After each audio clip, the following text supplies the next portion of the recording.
Tokyo, accurate news is the bedrock of democracy, but Japan is lagging other countries in dealing with new waves of disinformation undermining that very foundation. A recent study by Nikkei in Singapore's Nanyang Technological University, NTU, found that less than a fifth of Japanese, the lowest ratio among major Asian nations, know how to fact-check news. There are also much fewer entities to monitor the accuracy of online and other content in Japan than elsewhere, while fabricated news and images proliferate thanks to the growing use of artificial intelligence.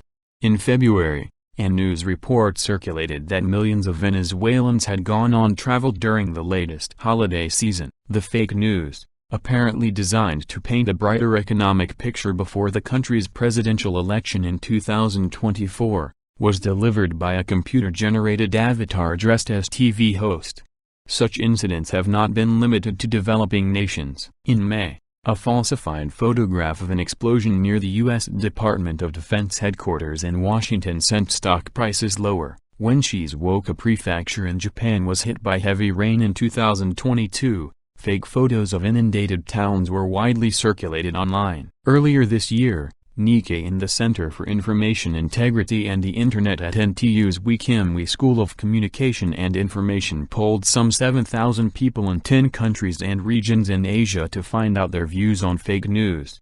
The survey found that 75% of Japanese encounter fake news, but only 19% said they know how to verify it, including the use of fact-checking websites. In Vietnam, which topped the survey, 81% said they know how to confirm news stories. In South Korea, which placed ninth, ahead of last place Japan, only 34% responded the same way. To begin with, the number of fact-checking sites is far smaller in Japan than elsewhere. The country has only 5 such sites, including one operated by the Japan Fact-Check Center, JFC, compared to 78 in the U.S., according to Duke University of the U.S.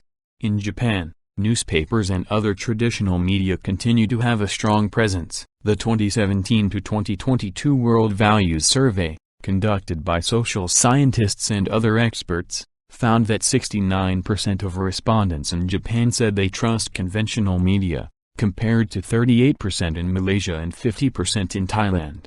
People in Asia are often skeptical about local media, as they suspect governments or ruling parties control information. In Vietnam, for example, the government decides which news is fake. In multilingual countries like the Philippines and Singapore, people have been exposed to fake news in Chinese and English. Citizens there became aware of the risk of disinformation early and have learned to use fact-checking sites, said Edson Tandok, an associate professor at NTU.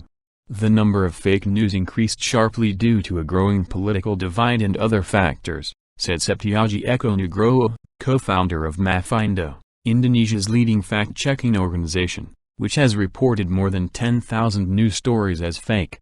In the Nikkei NTU poll, 31% of Japanese respondents noted an increase in exposure to fake news over the past year, while 4% reported a decrease. The number of people who experienced fake news rose as more online searches were conducted for information about COVID-19 and the Ukraine war. The largest share, 28%, said they encountered fake news in fields related to the pandemic and other health issues, followed by 17%, who came across it while looking for international news. Advances in generative AI will accelerate the spread of fake news, said Daisuke Furuta, editor-in-chief at JFC. The easy creation of realistic photos and videos makes it more difficult to determine whether they are real or not. Fake news is a threat to national security, as it can be used to manipulate public sentiment before elections. The U.S. has set up a special body to monitor fake news in the Department of Homeland Security, while Japan's foreign ministry plans to set up an AI system to analyze disinformation this fiscal year. With advances in digital technology making it easier to spread harmful messages and create shady websites, Japan needs to act. Helping people better discern disinformation has become a priority.